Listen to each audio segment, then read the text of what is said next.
로마서 15장 이제 마지막입니다. 22절부터 33절까지 우리 같이 읽었는데요. 로마서 이제 마지막에 그 바울은 뭐라고 얘기하냐면, 이제 내가 스페인 서바나라는 곳이죠. 여기 서바나로 쓰였는데, 스페인으로 가기 전에 내가 로마를 들리겠다라고 말하면서 내가 헌금을 예루살렘으로 가지고 가겠다. 즉 예루살렘으로 갔다가 로마로 갔다가 스페인으로 가겠다고 하는 계획이 바로 바울의 계획이었어요. 그런데 하나님의 계획은 뭐였죠? 하나님의 계획은 로마까지만이었죠. 로마에서 바울은 죽게 됩니다. 우리도 우리의 계획이 다 있죠. 영화에서처럼 너는 뭐 계획이 다 있구나. 근데 마이크 타이슨이 그랬잖아요. 누구나 다 계획은 있다. 그럴싸한 계획. 처음 맞기 전까지. 우리들은 늘 계획은 있지만 그 계획대로 다 이루어지지 않는 게 우리의 삶이죠. 만약 우리 계획대로, 우리가 원하는 바대로 다 모든 일이 이루어졌다면 우리는 아마 지금 없을 수도 있어요. 감옥에 가 있거나 아니면 살해당할 수도 있고요. 우리의 계획, 우리의 모습, 그리고 우리가 바라는 것들은 다 하나님과 멀리 떨어져 있는 육적인 것들입니다. 그러니까 내가 원치 않는 삶으로 살 수도 있고요. 내가 원하는 계획대로 되지 않을 경우가 굉장히 많죠. 이거는 우리의 삶이 다 그렇습니다. 내가 이 계획을 하려고 하는데 하나님의 뜻은 저쪽을 하는 거예요. 그러니까 하나님과 나와는 전혀 다른 계획을 갖고 계시다는 거죠. 우리들이 어떠한 삶을 사는가, 그것은 어떤 목적을 갖고 있는가와 동일하게 연결이 됩니다. 바울의 삶의 목적은 바로 이방인을 전도하는 거였습니다. 우리의 삶의 목적은 뭘까요? 하나님께서 우리를 왜 부르셨나요? 출애굽기 19장 4절에 보면 거기에 우리를 제사장 나라로 부르셨다고 했죠. 제사장 나라. 제가 설교를 했잖아요. 제사장 나라. 예수님께서 대제사장과 제물로 오셨듯이 우리도 예수님을 따라 이 세상에서 제사장이 되는 거예요. 그러니까 어떤 높은 그런 자리가 되는 것이 아니라, 제사장은 제물을 죽이는 역할이죠. 그러면서 먼저 제물을 죽이면서 내가 죽어야 되는데, 내가 바로 저 죽어야 되는 죄인인데 저 제물이 대신 죽는구나. 하나님으로부터 떨어진, 하나님을 대적하는 사람이구나라는 것을 먼저 인식하고 주님의 은혜에 감사하며 주님만으로, 주님 때문에 우리가 구원을 얻었음을 알고 그것을 다른 나라에게 선포하면서 복음을 전하는 자로 우리를 부른 것이 바로 제사장 나라예요. 그렇게 불렀다는 거예요. 그렇기 때문에 우리를 제사장으로 부른 그 목적대로 살아가는 것이 하나님께서 가장 원하시는 삶이고 부르신 목적입니다. 그래서 목적대로 사는 사람과 목적대로 살지 않는 사람 두 종류로 나눠져 있어요. 돌아갈 집이 있는 우리들, 돌아갈 집이 어디입니까? 바로 본향이죠. 하나님 나라. 돌아갈 집이 있는 사람은 그 목적지에 따라 사는 사람입니다. 그래서 이 땅에서 그런 사람들은 여행이 되는 거예요. 여행. 그리고 이 성경에 나왔듯이 나그네라고 하죠. 우리를 나그네. 이 땅에 머무르는 사람이 아닙니다. 돌아갈 집이 있어요. 우리도 이렇게 돌아다녀 보면요, 여행자와 노숙자의 차이가 아세요? 여행자와 노숙자?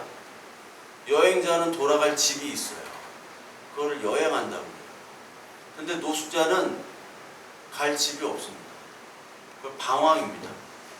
여기를 가든지 저기를 가든지 목적이 없어요. 돌아갈 곳이 없는 겁니다. 그걸 노숙자라고 하고, 여행가는 돌아갈 집이 있는 거예요. 저도 노숙을 많이 했는데 노숙하면서도 편한 건 뭐냐면, 나 돌아갈 집이 있구나. 비행기 티켓이 있구나. 안심이 돼요. 근데 노숙자들은 돌아갈 집이 없으니까 늘 방황합니다. 우리는 이 땅에 살아가지만 돌아갈 집이 있죠. 그러니까 이게 인생이 우리와 바울이 같은 거예요. 하고 싶은 일 계획은 다 세우지만 하나님의 때와 우리의 때가 다르지만 그리스도를 믿는 사람들은 하나님의 때, 우리의 때를 맞추게 되는 거죠. 하나님께서 맞춰지게 하는 거예요. 바울이 오늘 뭐라고 얘기했냐면 22절에 내가 너에게 가려다았던 것이 여러 번 막혔더니, 지금 바울은 로마에게 지금 편지를 하고 있는, 로마서 편지예요. 그렇죠? 편지인데 바울이 로마에 가본 적이 있나요? 없나요? 한 번도 없습니다. 생판 모르는 로마의 교인들에게 지금 편지를 하는 거예요. 내가 이렇게 가려고 했는데 막혔다. 내 계획은 있었지만 이 계획대로 된 것이 아니라 하나님께서 그것을 막았다 라고 얘기하면서 23절 우리 같이 한번 읽어볼까요? 이제는 이 지방에 일할 곳이 없고 또 여러 해 전부터 언제든지 서바나로 갈 때 너에게 가기를 바라고 있습니다. 서바나로 갈 때 바라고 있었다고 얘기합니다. 이 지방은 어디냐면은 이 지방이 사실은 고린도입니다. 고린도. 이 시기가 55년에서 56년 사이에 이 편지를 고린도에서 쓴 거예요.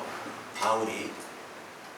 55년, 56년이면은 네로 황제 때입니다.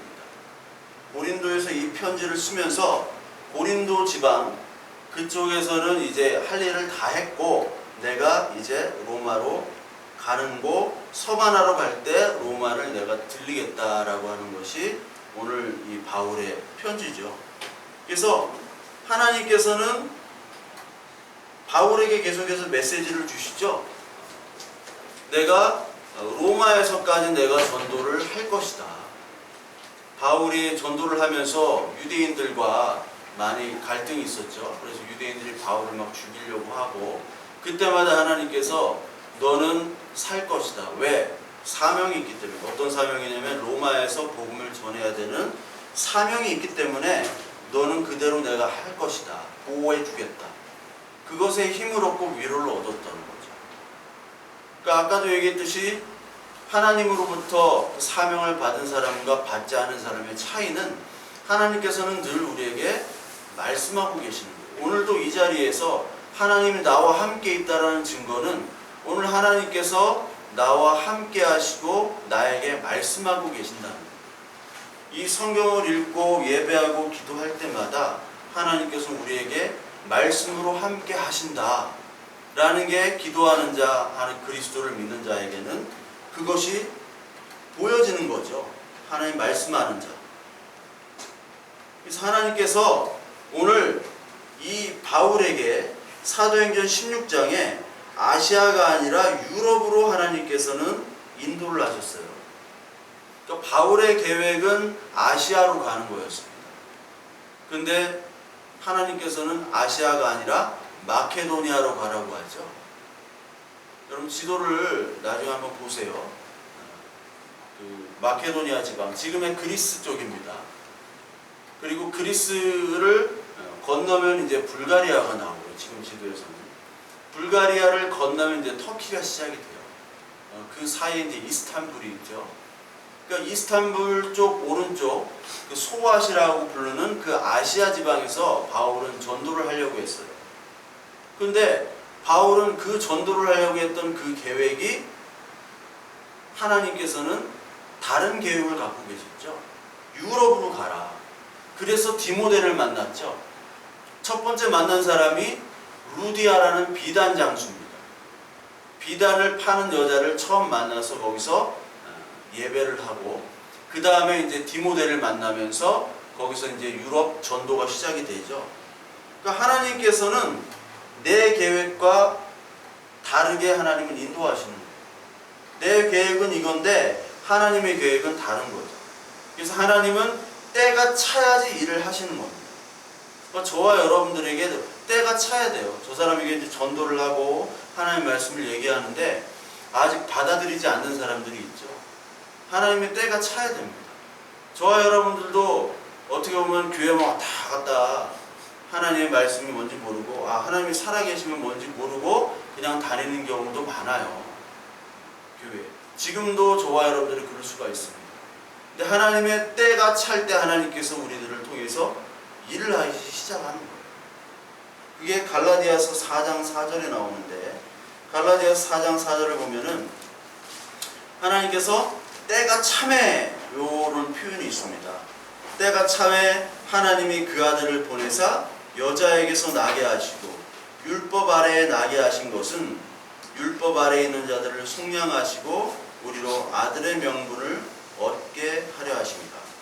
여기서 때가 참에라는 것은 크로노스라는 그 헬라어를 썼습니다. 여러분들 많이 들었듯이 뭐 크로노스가 뭐다, 카이로스가 뭐다.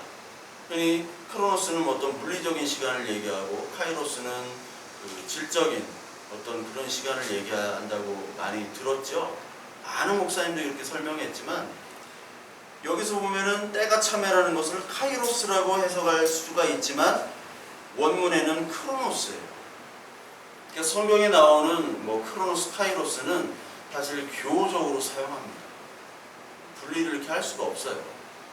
우리가 사랑이다, 애정이다, 뭐 여러 사랑의 단어가 많이 있잖아요. 그것을 다 어떻게 똑같이 다르게 표현을 하지만 그 의미가 다 다르게 사용하지 않듯이 우리가 사랑이라는 게 아가페, 뭐 필레오 그 있지만 다 교우적으로 사용해요. 뭐 분리할 필요가 없습니다. 그러니까 하나님께서는 내가 일할 때까지 기다리고 그리고 연단시키고 그 안에서 위로와 소망을 주시죠. 성경에서 믿음과 소망은 순종과 같은 단어예요. 너에게 믿음이 있느냐? 그건 순종하는 거고 기다리는 겁니다. 하나님께서 오늘 이 시간에 저와 여러분들에게 하나님의 계획과 우리의 계획이 다를 수 있는데 그 하나님의 계획과 우리의 계획이 다를 때 하나님의 계획을 우리는 막 기다리고 소망을 하죠. 하나님께서 나를 통해서 뭐 빨리 일하셨으면 좋겠고 그리고 나의 기도를 빨리 내 뜻대로 응답해 주시기를 원하고 그리고 내 한 계획들을 대로 하나님께서 허락해 주시면 좋겠지만 하나님의 때는 우리와 분명히 다릅니다. 하나님께서는 네 생각과 내 생각이 전혀 다르다고 했죠. 포로기 때 이스라엘 백성들은 포로로 끌려가지 않는 걸 원했습니다. 근데 하나님은 예레미야나 많은 선지자들을 세워서 바벨론 포로를 끌려가는 것이 바로 내 뜻이다라고 하나님께서 말씀을 하셨어요. 근데 많은 사람들이 볼 때는 어떻게 하나님인데 우리를 버리고 포로로 끌려가는 게 하나님의 뜻이냐 하면서 그거를 선포하는 선지자들을 죽이려고 했잖아요. 그렇죠? 전혀 하나님의 뜻이 아닌 것처럼 보이는 것이 하나님의 뜻이란 말이에요. 그러니까 하나님께서는 오늘 어떻게 얘기하시냐? 하나님은 오늘도 말씀으로 계속 얘기하십니다. 그 말씀을 통해서 우리의 뜻이 하나님의 뜻에 합하도록 그걸 먼저 우리는 기도해야 돼요. 그게 그의 나라와 의를 먼저 구한다는 얘기예요. 우리의 뜻을 먼저 구하라고 하지 않았어요. 그래서 오늘 바울은 계속해서 이 전도를 하면서 하나님의 뜻을 이제 알아가기 시작한 거죠. 오늘 그 로마서 15장에 보면요. 여기 24절부터 보니까 지나가는 길에 너희를 보고 먼저 너희와 사귐으로 얼마간 기쁨을 가진 후에 너희가 그리로 보내주기를 바람이라. 그러나 이제는 내가 성도를 섬기는 일로 예루살렘에 가노니 이는 마게도냐와 아가야 사람들이 예루살렘 성도 중 가난한 자들을 위하여 기쁘게 얼마를 연보하였습니다. 이런 말이 나옵니다.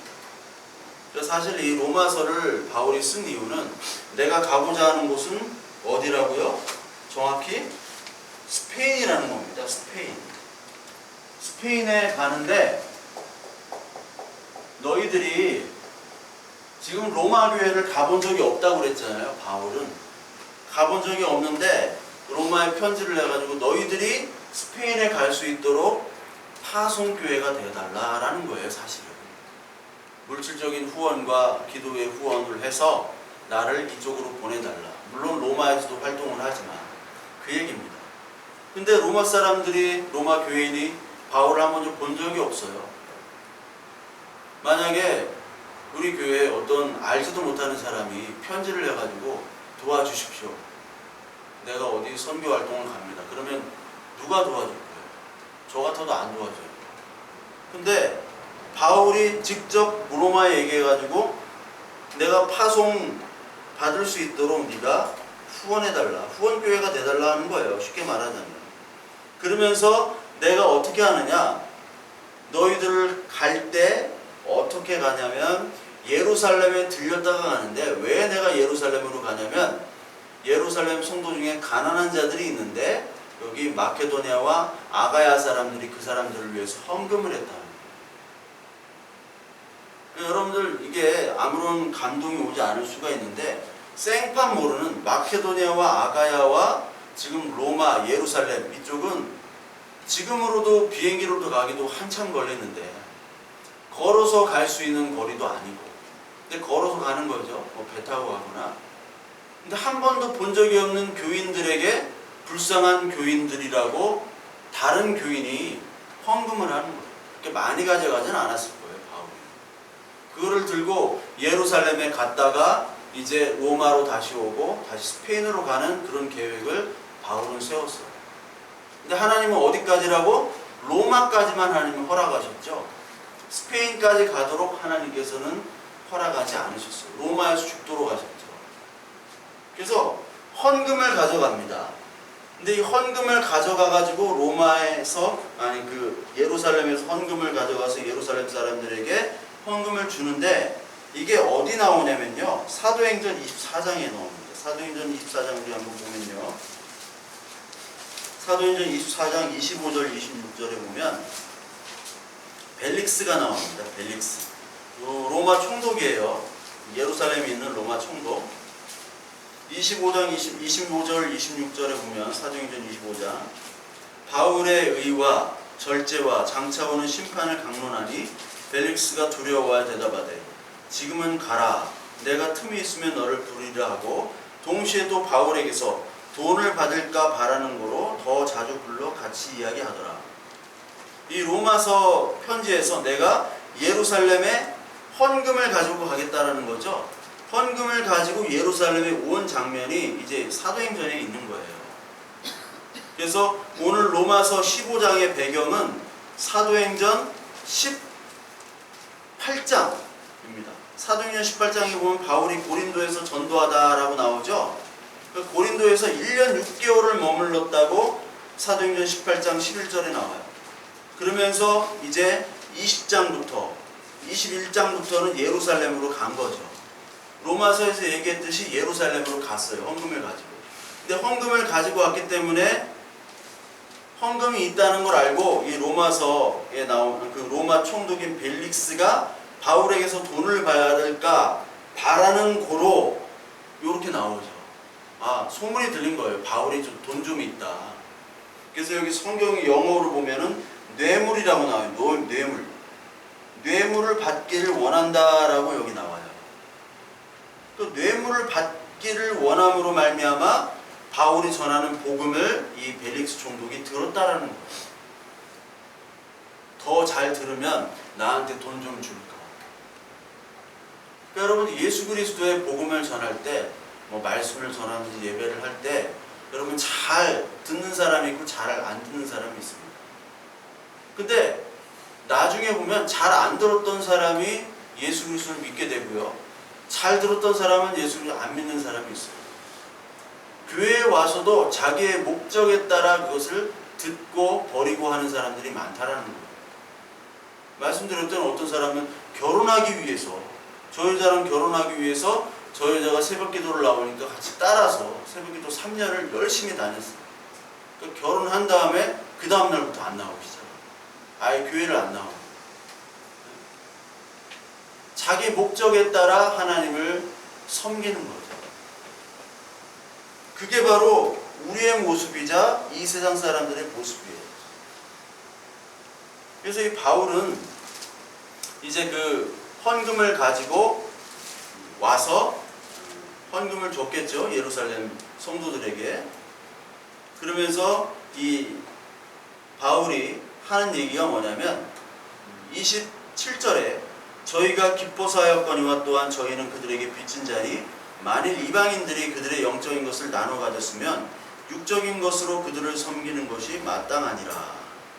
이방인들이 먼저 유대인 기독교인들이 말씀을 전했죠. 그래서 이방인들이 그 말씀을 듣고 예수 그리스도를 믿었습니다. 영적인 축복을 받은 거잖아요. 하나님 신앙의 축복을. 그랬으면 육적으로 어려울 때 그들을 돕고 섬기는 것이 마땅하다고 얘기해요. 그러니까 여러분, 영적인 것과 육적인 것은 하나죠. 그 이원론, 특히 이제 영지주의 같은 경우는 영과 육을 나누잖아요. 그러니까 영적인 것은 거룩한 것, 육적인 것은 더러운 것.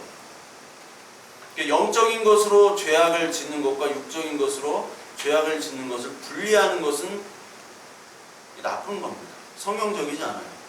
그러니까 영과 육은 함께 가는 겁니다. 그래서 우리가 부활할 때 영의 부활뿐만 아니라 육의 부활도 같이 있다고 하는 거예요. 복음과 물질을 나눌 수가 없어요. 사랑하는 마음과 물질을 베푸는 것과 나눌 수가 없습니다. 너 정말 사랑해. 그런데 물질을 주지 않아요. 어려울 때 도와주지 않아요. 그건 무슨 사랑이 아니죠.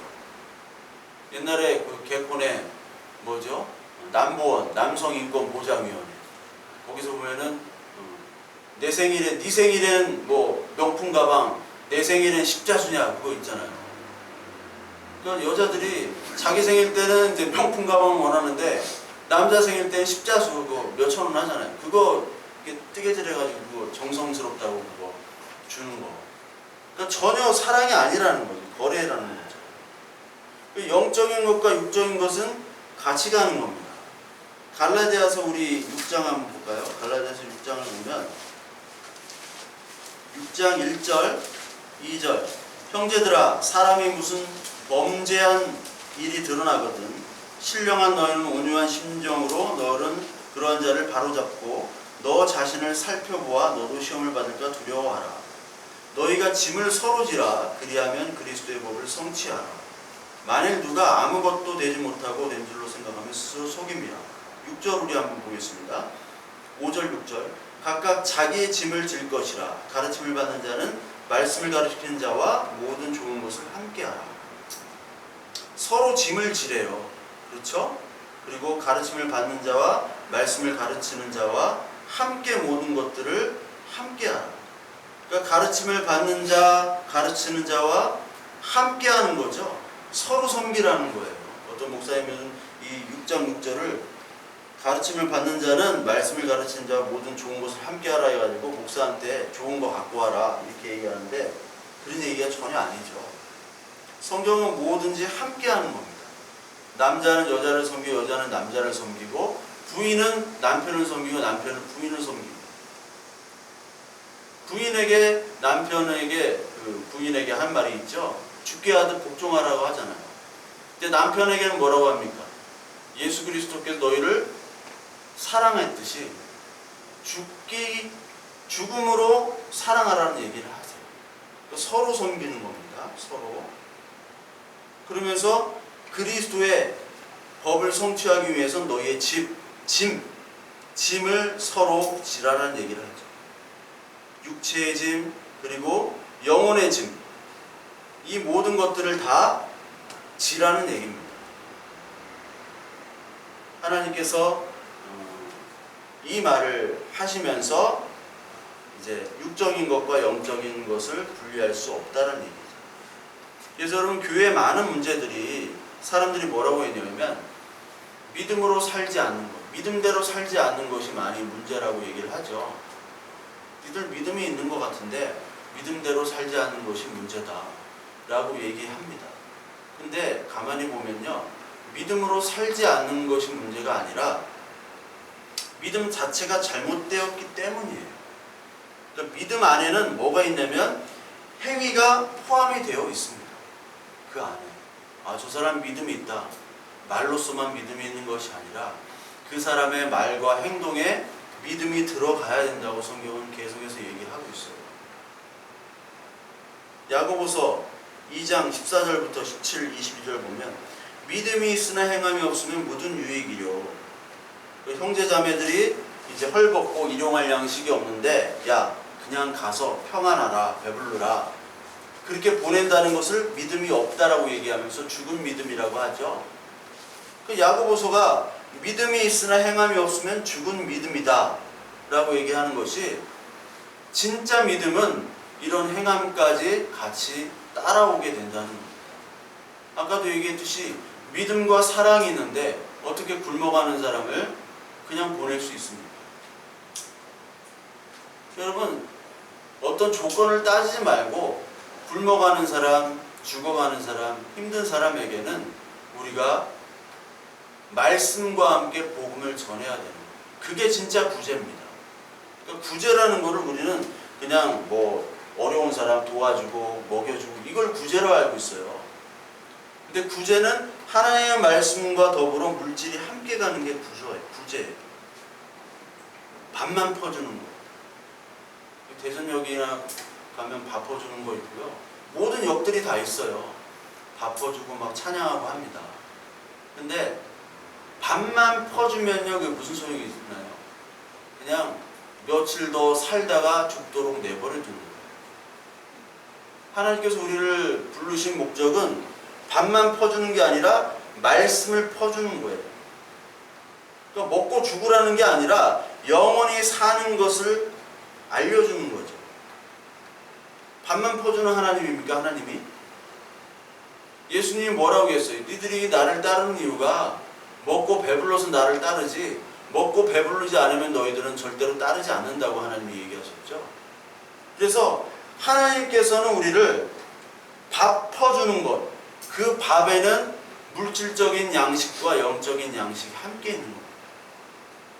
그래서 예수님을 산 떡, 그 광야 시절에 나온 그 떡, 만나라고 얘기하신 겁니다. 만나. 우리는 날마다 이 만나, 하나님의 영적인 양식, 이 말씀의 양식을 채워야 돼요. 육적인 양식과 말씀의 양식이 만날 때 하나님의 사랑과 이웃 성도 사랑이 우리에게 확 들어오게 되는 거죠. 바울이 지금 이 헌금을 가져온 게 헌금 몇 푼 안 돼요. 근데 그 헌금을 받고 예루살렘 성도들은 기뻐했을 겁니다. 생판 모르는 그 유럽에 있는 성도들이 우리가 어려운 걸 알고 이 물질을 가져왔다. 돈을 받는 것이 아니라 그들의 마음과 하나님의 사랑을 받은 거예요. 아, 하나님의 사랑이 이렇게 위대한 거구나. 하나님의 사랑 안에서 우리가 이렇게 보지도 못한 사람들이 함께 모여 한 하나님을 찬양할 수 있다는 것에 기뻐했을 겁니다. 그게 진정한 구제예요. 구제를 할 때 인간의 사랑이 아니라 하나님의 사랑이 느껴져야 돼요. 그러니까 우리는 늘 물질적인 양식이 아니라 물질적인 양식과 더불어 영적인 양식이 합쳐질 때 그것이 진정한 양식이요 진정한 믿음으로 이룰 수 있습니다. 우리가 주여 주여 구하면서 우리들 물질적인만 구하면은 그건 잘못된 기도인 걸 여러분 다 아시죠? 어떤 사람은 매번 괜찮은데도 뭐 삶이 풍족해요. 제가 볼 때는. 근데 계속해서 노후 준비하게 해주세요. 노후 준비가 다 되어 있는 거예요. 더 나은 노후 준비를 위한 거예요. 그런 사람들 많습니다. 자녀들 준비, 노후 준비. 근데 여러분 노후 준비가 중요한 게 아니라 사후 준비를 해야 돼요. 사후 준비는 안 돼 있는데 노후 준비만 열심히 하는 사람들, 이거는 하나님이 절대 원하지 않으세요. 사후 준비 안 했는데 노후 준비만 하는 것은 밥 조금 더 며칠 더 먹고 죽으라는 겁니다. 저주입니다. 저주. 그만큼 저주가 없어요. 하나님이 원하시는 믿음은 이 안에 행위가 같이 있는 거예요. 그러면서 그 행위로 표현된 이 물질을 통해서 이 예루살렘 교인들은 하나님의 사랑을 느끼고 감동했을 거예요. 물질이 중요한 게 아니에요. 하나님의 사랑 안에서 우리가 구원 안에서 하나가 된 겁니다. 그러면서 오늘 이 바울은 가장 중요한 부탁을 합니다. 30절에 형제들아 내가 우리 주 예수 그리스도와 성령의 사랑으로 말미암아 너희를 권하노니 너희 기도에 나와 함께 같이 하여 나를 위하여 하나님께 빌어 나로 유대에서 순종하지 아니하는 자들로부터 건짐을 받게 하고 또 예루살렘에 대하여 내가 섬기는 일을 성도들이 받을 만하게 하고 나로 하나님의 뜻을 따라 기쁨으로 너희에게 나아가 너희와 함께 편히 쉬게 하라. 이 두 가지 기도 제목을 이 로마서 성도들에게 얘기를 하고 있어요. 로마 성도들에게 첫 번째로 불순종하는 유대인들로부터 구원을 받게 내가 해달라. 그리고 두 번째로 말씀과 구제연금이 기쁘게 받아지기를, 예루살렘에서 받아지기를. 왜냐하면 여러분 그때는 강도들이 많았기 때문에 바울도 얘기하죠. 내가 강도들을 많이 만났다. 강도의 위험이 있었다. 이 헌금을 뺏긴단 말이에요. 그리고 동시에 유대인들로부터 구원을 받게. 유대인들이 이 바울을 죽이려고 했잖아요. 그렇죠? 바울은 이제 트러블 메이커예요. 맨날 가는 데마다 소요를 일으켜요. 그래서 유대인들이 바울을 죽이게 하게. 그래서 바울의 고난의 모습들이 사도행전에 잘 나오죠. 사도행전 18장 우리 한번 보겠습니다. 사도행전 18장 12절부터 17절까지.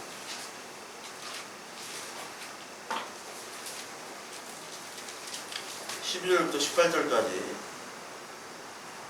17절까지 같이 한번 읽겠습니다. 갈리오가 아가야 총독되었을 때 유대인이 일제히 일어나 바울을 대적하여 법정으로 데리고 가서 말하되 이 사람이 율법을 어기면서 하나님을 경외하라고 사람들을 권한다 하거늘 바울이 입을 열고자 할 때 갈리오가 유대인들에게 이르되 너희 유대인들아 만일 이것이 무슨 부정한 일이나 불량한 행동이었으면 내가 너희의 말을 들어주는 것이 옳거니와 만일 문제가 언어와 명칭과 너희 법에 관한 것이면 너희가 스스로 처리하라. 나는 이런 일에 재판장 되기를 원하지 아니하노라 하고 그들을 법정에서 쫓아내니 모든 사람이 회당장 소스데네를 잡아 법정 앞에서 때리되 갈리오가 이 일을 상관하지 아니하리라. 이렇게 나오죠. 이게 사도행전 18장이 배경이 로마서를 쓴 그 장소 고린도에서 있었던 겁니다. 로마서의 편지를 쓰면서 지금 바울이 고린도에서 복음을 전하니까 회당에서 전했어요. 회당. 예루살렘 성전은 무너졌죠. 성전이 무너졌기 때문에 이제 회당 중심의 예배가 시작됩니다. 회당은 뭐냐면 회당은 바리새인이 주로 주축이 되는 거예요.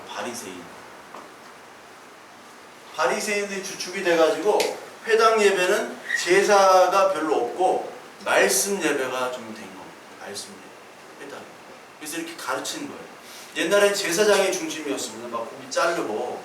근데 그게 이제 성전이 없어져서 그렇게 못하니까 또 다 흩어져가지고 이방 나라에 있잖아요. 그러다 보니까 이 바리새인 중심의 그 말씀 예배가 된 거예요. 율법 말씀 예배가. 그때 바울이라는 자가 쳐들어와가지고 율법 이거 예배하는 건 잘못된 거야. 예수 그리스도가 율법을 완성했어. 이렇게 얘기하니까 이 사람들이 잡아다가 때리고 죽이려고 하니까 아가야 총독 갈리오가 그 총독이 되었을 때 그 소요 속에서 법정으로 이 바울을 데리고 온 거죠. 늘 이렇게 다툼이 있었어요. 바울은 맨날 잡히고 잡아가서 두드려 맞고. 사도행전 20장 17절부터 보면요. 여러분 한번 보시기 바랍니다. 17절부터 24절에 우리 같이 한번 읽겠습니다. 바울이 밀레도에서 사람을 에베소로 보내어 교회 장로들을 청하니 오매 그들에게 말하되 아시아에 들러온 첫날부터 지금까지 내가 항상 여러분 가운데서 어떻게 행하였는지를 여러분도 아는 바니 모든 겸손과 눈물이며 유대인의 관계로 말미암아 당한 시험을 참고 주를 섬긴 것과 유익한 것은 무엇이든지 공중 앞에서나 각 집에서나 꺼리낌 없이 여러분에게 전하여 가르치고 유대인과 헬라인들에게 하나님께 대한 회개와 우리 주 예수 그리스도에 대한 믿음을 증언하는 것이라. 보라, 이제 나는 성령에 매어 예루살렘으로 가는데 거기서 무슨 일을 당하는지 알지 못하노라. 오직 성령이 각 성에서 내게 증언하여 결박과 혼란의 날을 기다린다 하시나 내가 달려갈 길과 주 예수께 받은 사명 곧 하나님의 은혜의 복음을 증언하는 일을 마치려 하면은 나의 생명조차 조금도 귀한 것으로 여기지 아니하노라. 결박과 환란이 나를 기다리지만 예루살렘으로 가겠다고 얘기죠. 예루살렘에 갈 때 헌금을 가지고 간다는 거예요. 가져가서 예루살렘에 헌금을 주고 거기서 복음을 전하다가 다시 로마로 왔다가 스페인으로 가는 계획이라겠죠. 바울이 알았어요. 지금 결박과 환란이 나를 기다리나 사명을 받은 나는 내 생명을 조금도 귀한 것으로 여기지 아니하노라. 이게 바울의 인생 삶이었습니다. 우리 고린도후서 11장 한번 볼까요? 고린도후서 11장 신약성경 296페이지 23절부터 28절. 제가 여러분들 같이 읽게 하는 거는 여러분 지금 이 예배라는 것이 목회자 혼자 떠드는 것이 예배가 아니에요. 그래서 같이 읽고 같이 나누는 게 사실은 예배입니다. 고린도후서 11장 23절부터 28절 같이 읽겠습니다. 그들이 그리스도의 일꾼이냐 정신없는 말을 하거니와 나는 더욱 그러하도다. 내가 수고를 넘치도록 하고 옥에 갇히기도 더 많이 하고 매도 수없이 맞고 여러 번 죽을 뻔하였으니 유대인들에게 40에 하나 감한매를 5번 맞았으며 3번 태장으로 맞고 1번 돌로 맞고 3번 파선하고 일주야를 깊은 바다에서 지냈으며 여러 번 여행하면서 강의 위험과 강도의 위험과 동족의 위험과 이방인의 위험과 시내의 위험과 광야의 위험과 바다의 위험과 거짓 형제 중의 위험을 당하고 또 수고하며 애쓰고 여러 번 자지 못하고 줄이며 목마르고 여러 번 굶고 춥고 헐벗었노라. 이외의 일은 고사하고 아직도 날마다 내 속에 눌리는 일이 있으니 곧 모든 교회를 위하여 염려하는 것이라. 이게 고생한 게 이렇게 나오잖아요. 맨날 그 유대인들에게 40에 하나 감한매를 5번 맞았대요. 이게 39대를 맞았다는 게 아니라 죽을 때까지 맞은 게 5번 있었다는 거예요. 태장. 우리나라도 태형이 있어요. 태형이 있으면 범죄가 사라질 거야. 이렇게 고생한 사람이 바로 바울이에요. 바울. 그러니까 이렇게 고생하면서 이 헌금을 가져가서 하나님의 사랑을 전했죠. 그러니까 이 하나님의 사랑을 전한 것이 헌금이 문제가 아니라 29절 그 로마서 15장 29절에 나오는 것처럼 충만한 복을, 그리스도의 충만한 복을 내가 너에게 가지고 간다라는 거예요. 가지고 간다. 그래서 여러분 사실 이 본 적도 없는 이 교인들끼리 서로 어려운 교인을 도와준다는 거 이거 너무너무나 힘든 겁니다. 근데 이렇게 했다라는 거예요. 왜 이렇게 할 수 있었느냐? 사도행전 2장 42절부터 49절에 나오는 그 공동체의 모습이 있죠. 그 교회에 모였을 때 인종과 계급이 다 사라지고 빈부격차가 사라지면서 자기들이 재산을 팔아가지고 어려운 사람들에게 나눠주는 장면이 사도행전 2장 42절부터 나오잖아요. 또 공산주의나 사회주의자들은 또 이걸 가지고 또 성경은 공산주의다라고 얘기를 하는 사람들이 있는데 잘못된 겁니다. 그건 사랑을 얘기하는 거야. 하나님의 사랑. 그러니까 내 것들을 팔아 어려운 이웃들을 도와준다는 거 쉽지 않은 겁니다. 여러분. 재산을 팔아가지고. 근데 그것을 통해서 하나님의 법이 성취가 된 것이죠. 그래서 그 고린도 쪽에 있는 그 아가야, 고린도, 마케도니아에 있는 교인들은 사실은 이방인이에요. 이방인이 예수 그리스도를 믿었어요. 근데 유대인들은 이방인을 개처럼 취급을 했죠. 개가 우리를 도와준 거예요. 개가. 그 방송에도 보면 개가 막 주인을 살리고 애를 돌보고 그런 것도 있죠. 그러니까 개로 취급했던 그 사람들이 예수 그리스도 안에서 하나가 된 겁니다. 이 로마서의 가장 큰 주제 중에 하나는요. 후반으로 가면요. 이방인과 유대인들이 하나됨을 얘기합니다. 이방인과 유대인 하나. 이방인과 유대인은 절대 하나가 될 수 없었어요. 물과 기름이에요. 물과 기름이 하나가 되어가지고 한 하나님을 믿고 한 상속자가 되어 서로 물질까지 나누는 그런 자들로 만들었다. 그러므로 이것이 하나님의 위대함이다. 하나님의 사랑이다. 하나님 안에서는 모든 것이 가능하다는 것을 보여주기 위함이에요. 그래서 여러분 에베소 3장 3절에 보면 이런 말씀이 있습니다. 그리스도 안에서 유대인과 이방인이 하나 되었다. 이게 우리는 이방인이나 유대인의 어떤 개념을 잘 모르는데 이 당시 하나 될 수 있는 것은 절대로 불가능한 일이에요. 그러니까 민주당과 통합당이 하나가 된다는 거. 이게 상상이 못하는 거죠.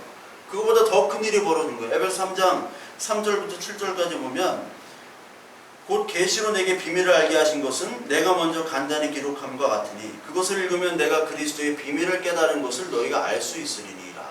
그리스도의 비밀이 뭐냐?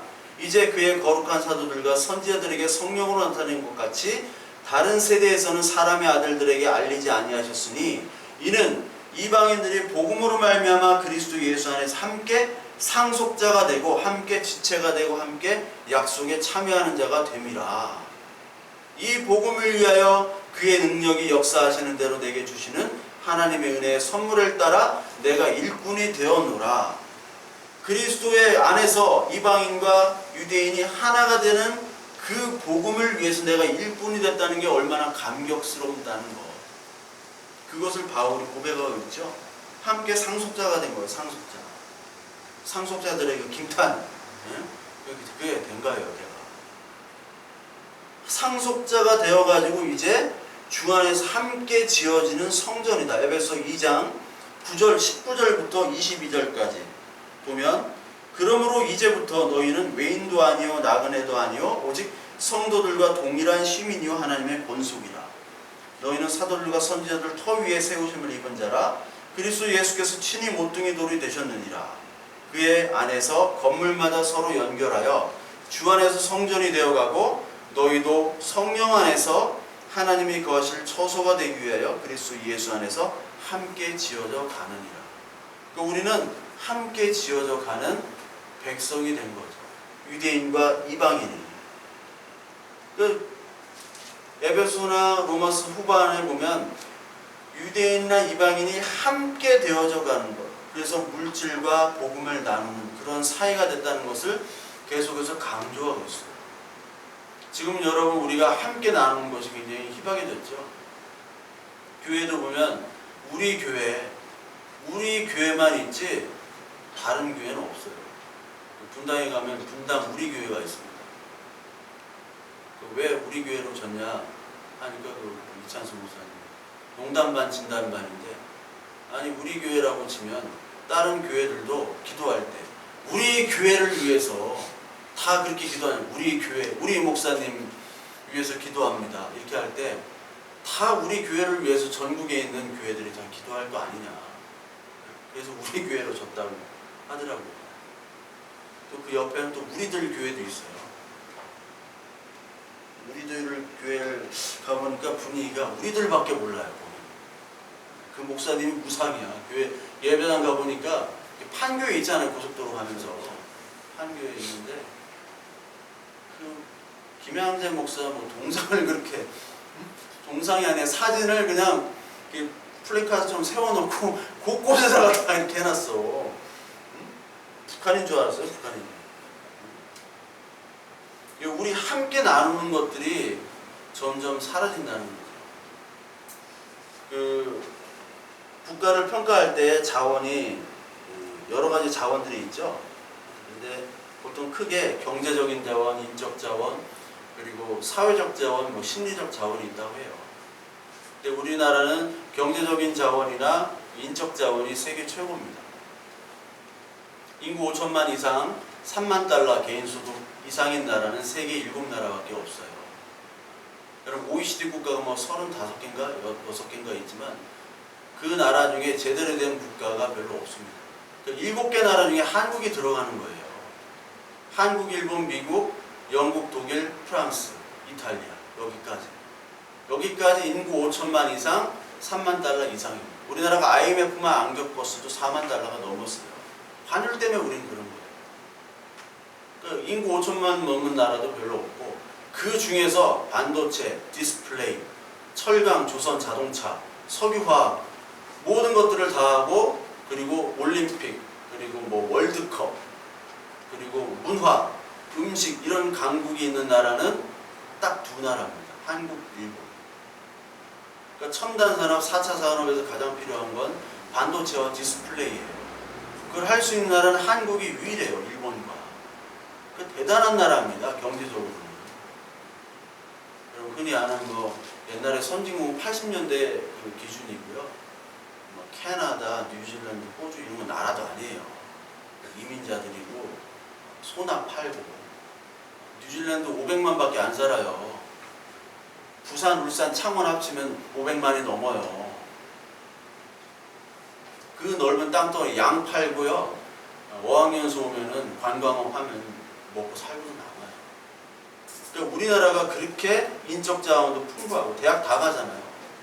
근데 우리는 사회적인 심리적인 자원이 너무나 빈약해요. 그래서 거기서 그 자원들을 다 까먹습니다.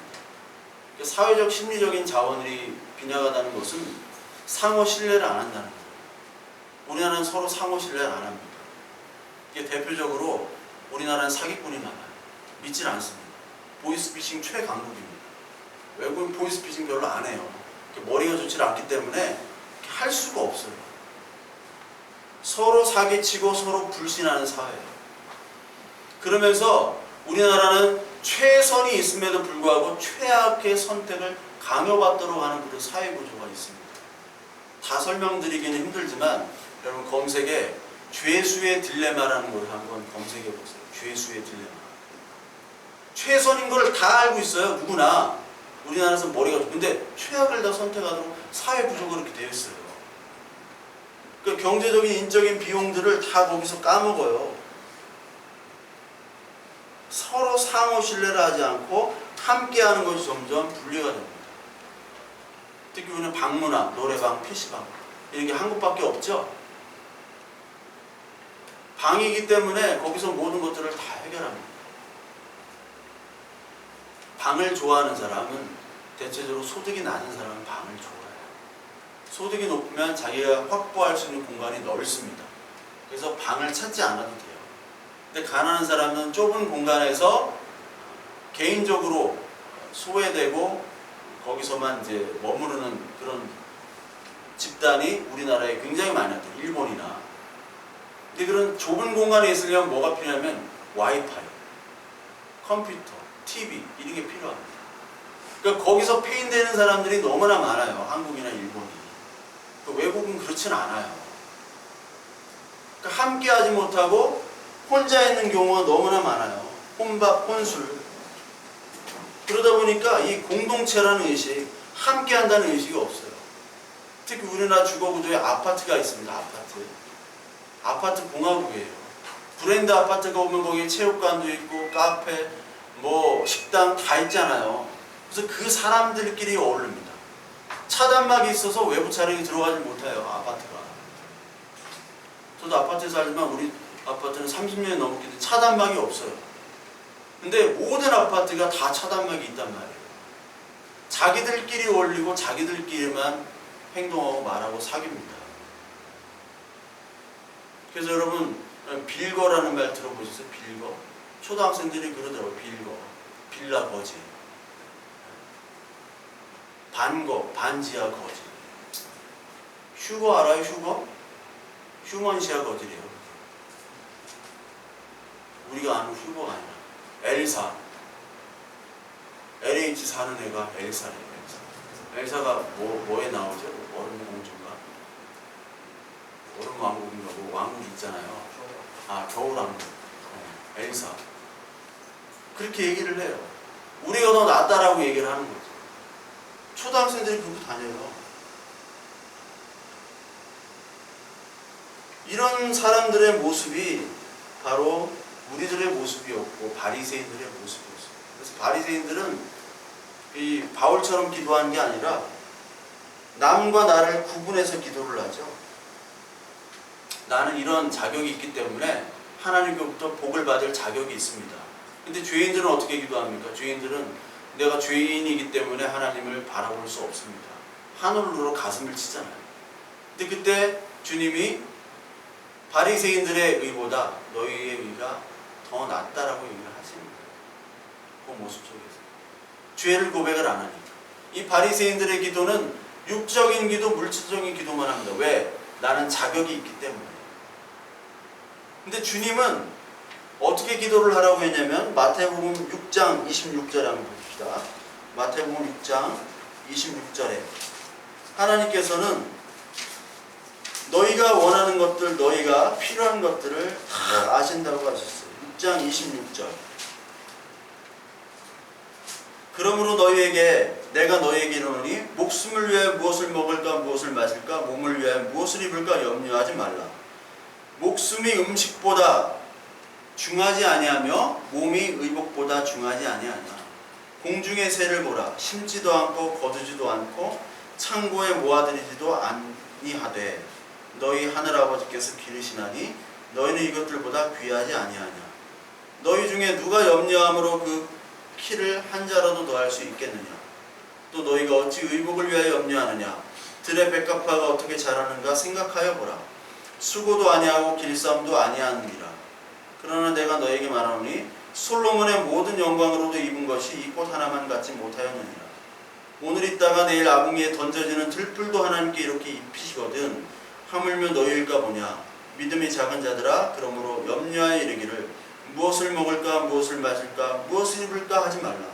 이는 다 이방인들이 구하는 것이라. 너희 하늘 아버지께서 이 모든 것이 너희에게 있어야 할 줄 아시느니라. 그런즉 너희는 먼저 그의 나라와 그의 의를 구하리라. 그리하면 이 모든 것을 너희에게 더하시리라. 하나님께서 내가 원하는 것들, 네가 필요한 것들 다 아신다라는 거예요. 너에게 무엇이 있어야 할 줄 아신다고 하나님 얘기하십니다. 무엇을 먹을까 무엇을 입을까 그것만 구하는 사람들은 이방인들이고 이방인들이 구하는 것들이래요. 그러니까 하나님은 하나님의 자녀의 필요하심을 압니다. 어떤 교회 가니까 기도하면 다 그렇죠. 대부분의 교회가 물질, 건강, 자녀의 축복, 대박을 얻습니다. 막 이렇게 합니다. 감사하며 기도하면 다 됩니다. 그럼 여러분, 감사하며 기도하지 않았기 때문에 우리가 이렇게 있나요? 예수님이 감사하며 기도하지 않았기 때문에 십자가에 죽으셨나요? 바울이 감사하며 기도하지 않았기 때문에 예수님처럼 로마에서 처형되었나요? 제자들이 다 그렇게 처형됐습니까? 아니죠. 하나님은 다 아신다고 했어요. 다 아신다. 다 아시면 그러면 기도 안 해도 되겠네요? 그럼 왜 기도를 합니까? 왜 우리가 기도를 할까요? 하나님께서 우리에게 기도를 원하시는 것은 하나님과의 대화입니다. 소통입니다. 그것을 통해서 하나님의 뜻과 하나님을 더 알아가는 거예요.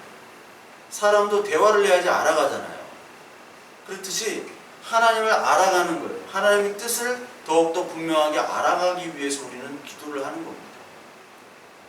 에베소서 3장 15절에 그 말씀이 나옵니다. 에베소서 3장 15절. 제가 이렇게 말씀도 많이 읽고 설교를 좀 길게 하는 거는 여러분들이 평소에 성경을 안 보기 때문에 그래요. 네. 오늘이라도 해야지. 저도 설교 안 하면 성경 안 볼 거예요. 설교라도 하니까 하나님이 보게 하는 거죠. 조금 길어도 여러분들 성경을 보고 읽고 같이 나눠야 됩니다. 에베소 3장 15절부터 21절까지 같이 한번 읽겠습니다. 이게 기도를 한 겁니다. 에베소 교인들에게 바울이 이름을 주신 아버지 앞에 무릎을 꿇고 비노니 그의 영광의 풍성함을 따라 그의 성령으로 말미암아 너희 속사람을 능력으로 강건하게 하시오며 믿음으로 말미암아 그리스도께서 너희 마음에 계시게 하시옵고 너희가 사랑 가운데서 뿌리가 박히고 터가 굳어져서 능히 모든 성도와 함께 지식에 넘치는 그리스도의 사랑을 알고 그 너비와 길이와 높이와 깊이가 어떠함을 깨달아 하나님의 모든 충만하신 것으로 너에게 충만하게 하시기를 구하노라. 우리 가운데서 역사하시는 능력대로 우리가 구하거나 생각하는 모든 것에 더 넘치도록 능히 하실 이에게 그 안에서와 그리스도 예수 안에서 영광이 된 대로 영원 무궁하기를 원하노라. 아멘. 바울이 기도한 이유가 그거예요. 하나님이 다 아시는 거예요. 로마까지 지켜주실 것도 다 알아요. 근데 왜 기도를 하느냐? 풍성함을 따라 하나님께 그 사랑, 그리스도의 사랑과 하나님의 지식을 너비와 깊이와 높이 그것을 깨닫게 하시기 위해서. 그리고 하나님이 우리가 구하는 것보다 우리가 생각하는 것보다 더 넘치도록 하시기 위해서 20절 그 하시는 그 하나님을 기대하면서 기도를 하는 겁니다. 내가 알았던 하나님은 요 정도의 하나님이에요. 근데 기도 후에 내 뜻대로 기도가 응답될 수도 있고 응답되지 않을 수도 있어요. 바울 지난주에 고린도후서 12장에 기도 3번 했죠. 내 육체의 가시, 육체의 병을 낫게 해주세요. 왜냐하면 복음을 전할 때 이 육체의 병 때문에 복음을 제대로 전할 수 없기 때문에 평생을 기도했는데 하나님은 내 은혜가 내게 족하도다. 약할 때 강함이다. 그래서 안 고쳐주세요 이거를. 바울은 죽은 사람도 살리고 바울이 전도할 때 많은 능력과 기사와 표적이 나타나는데 자기 기도는 못하는 거예요. 중이 지 머리 못 깎듯이. 근데 요즘엔 다 깎아요. 다리깡이 있어가지고. 저도 제 머리 제가 깎습니다. 무릎 꿇고 엎드려가지고 이렇게 깎아요. 그냥 밀면 돼. 그냥 거울 안 봐도 돼요. 속담은 변하는 거예요. 하나님께서 하나님의 뜻을 기대하면서 구하도록 하는 겁니다. 이게. 그러니까 우리가 하나님이 다 아심에도 불구하고 기도를 함을 통해서 하나님을 더 알아가는, 내가 알았던 하나님과 하나님이 응답하실 때 그 하나님이 알게 해주시는 거죠. 그러니까 우리는 어떠한 때든지 기도하는 거예요. 어려울 때마다도 기도하고 기쁠 때마다도 기도하고. 에베소 6장 18절에 무시로 기도하라. 데살로니가전서에도 항상 기뻐하며 감사하며 기도해라. 이것이 하나님의 뜻이라고 얘기하잖아요. 항상 기도하라. 밥도 안 먹고 기도하라는 얘기 아니라 어느 때든지, 그것이 좋든지 나쁜지 어느 때든지 기도하라는 얘기예요. 특히 우리는 어려울 때마다 기도를 하죠. 어려울 때 하나님 이 문제 해결을 해주세요. 기도하면 문제 해결 되면요 또 문제가 생깁니다. 그렇죠? 근데 문제가 있는데 더 큰 문제가 생기면 그 앞에 문제는 문제가 되지 않아요. 내가 막 괴로워요. 여자친구랑 헤어지고 남자친구랑 괴로워요. 괴로워 죽겠는데 더 큰 문제가 돼요. 집안이 뭐 어디 불이 났어요. 그러면 그게 잠시 잊어지죠. 네, 문제는 문제로 덮는다고. 똑같아요. 하나님께서 문제를 해결해 주셨는데 그 해결해 주신 문제가 또 문제가 돼요. 돈 많은 사람들 여러분 편히 잘 것 같죠? 못 잡니다. 돈이 많아가지고 맨날 전화 와요. 아침부터 돈 거달라고. 안 받을 수도 없고. 그럼 미치는 거예요. 돈 없으면요 낼 게 없어. 걸어 다니거나 지하철 타고 다니면 뭐 보험료 이런 거 상관이 없잖아요. 자동차 하나 있어봐요. 뭐 보험, 뭐 세금에 뭐 기름 넣어야 돼. 여러분들도요 걸어 다니고 BMW, 바이스클, 메트로, 워킹 이런 거 이용하세요.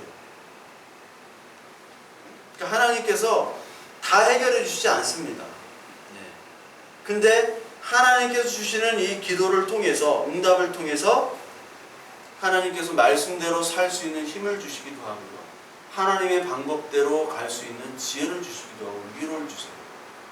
그래서 내가 알았던 하나님이 아니라 말씀으로 나타나는 그 하나님을 경험하게 됩니다. 이게 가장 중요해요. 기도에서. 내가 알았던 하나님이 아니라 말씀으로 나타나는 그 진짜 하나님을 기도로 만나는 거예요. 그래서 이 바울이 기도하는 겁니다. 기도하달라. 내가 유대인으로부터 보호받을 수 있도록. 왜? 나는 사실 죽어도 되지만 이 사명을 감당하기 위해서, 복음을 전하는 사명을 감당하기 위해서 기도를 해달라. 그리고 내가 가지고 있는 헌금으로 말미암아 모든 사람들이 같이 기뻐하며 이방인과 유대인이 예수 그리스도를 통해서 하나님의 한 상속자가 됨을, 그것을 기뻐함을 같이 나눌 수 있도록 기도해 달라고 하는 거죠. 그 바울이 기도했던 그 기대했던 것보다 더 큰 하나님의 축복의 현장들을 바울은 보게 된 거죠. 유대인과 이방인이 하나가 되고. 그러니까 우리가 기도하는 것은 내가 알지 못하는 하나님, 내가 기대하는 그 하나님보다 더 크신 하나님을 나타나도록 기대하며 기도하는 거예요. 그것과 동시에 하나님의 말씀이 진짜 진리구나. 하나님이 나를 함께 하시고 나를 사랑하시며 오늘도 말씀하시는 그 하나님이라는 것을 깨닫도록 하나님의 기도의 자리로 인도하시는 거예요. 그래서 여러분 인생에서 남는 거 하나님의 말씀과 기도밖에 없습니다. 여러분 체험이요? 체험 많이 중요하죠. 체험도 반드시 필요합니다. 근데 체험은요 휘발유와 같아요. 날아가요. 그럼 어제 뭐 했는지 다 기억하세요? 1년 전에 뭐 했는지 기억 못 하시죠? 내가 엄청난 체험을 했어요. 근데 기억이 안 나. 한번 얘기해봐. 잘 몰라요. 내가 한 말, 행동 다 기억이 나지 않습니다. 나이가 먹을수록 다 없어져요. 근데 하나님의 말씀은 변치 않습니다. 인간의 말은 다 없어져요. 여기 있는 설교도요. 다 여러분 잊어버리세요. 그냥. 네? 잊어버리라고요. 제가 설교나 이런 거 다 잊어버리세요. 쓸데없는 것도 많아요. 뭐 엘사니 이런 거 잊어버리라고요. 네? 빌거, 엘사, 휴거. 휴먼시아 거짓말 이렇게 다 잊어버려요.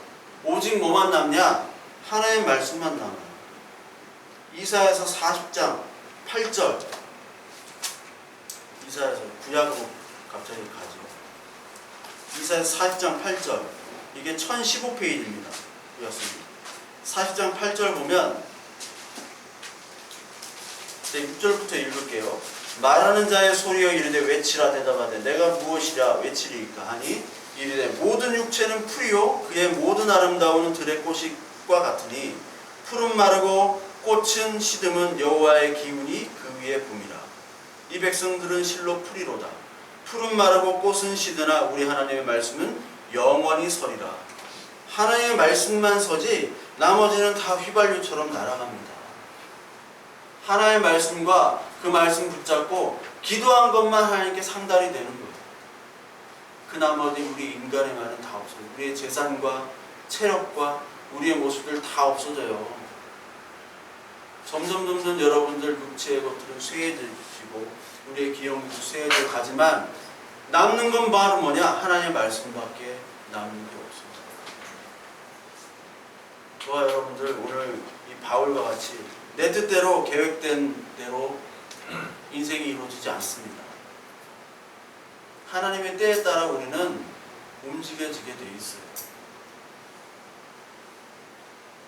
하나님께서 우리를 이끌어 가실 때 우리의 계획보다 하나님의 계획을 맞추도록 하시고 그 계획에 따라서 우리들은 아픔이 생깁니다.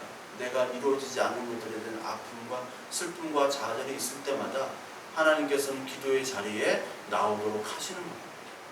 그 속에서 하나님은 어떤 분인지를 알게 하시고 그리고 내 계획이 좌절될 때마다 아니 그 계획이 그대로 실천이 될 때마다 어떤 때든지 하나님은 이런 하나님이었구나.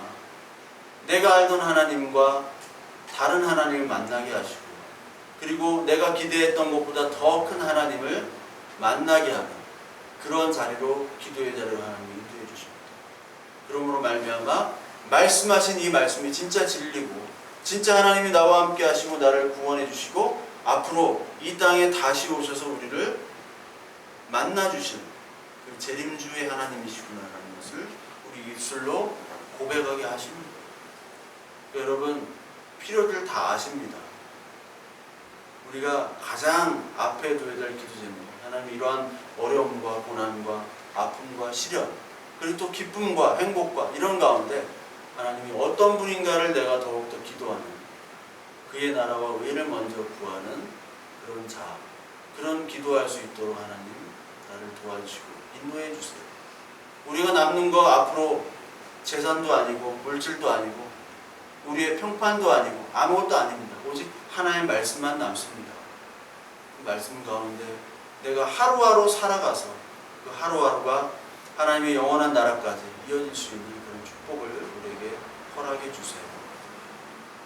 라고 바울처럼 기도하는 저와 여러분들 되시고, 오늘 이 예배 후에도 이 삶 속에서의 예배가 될 수 있도록 기도하는 저와 여러분 되시길 바랍니다.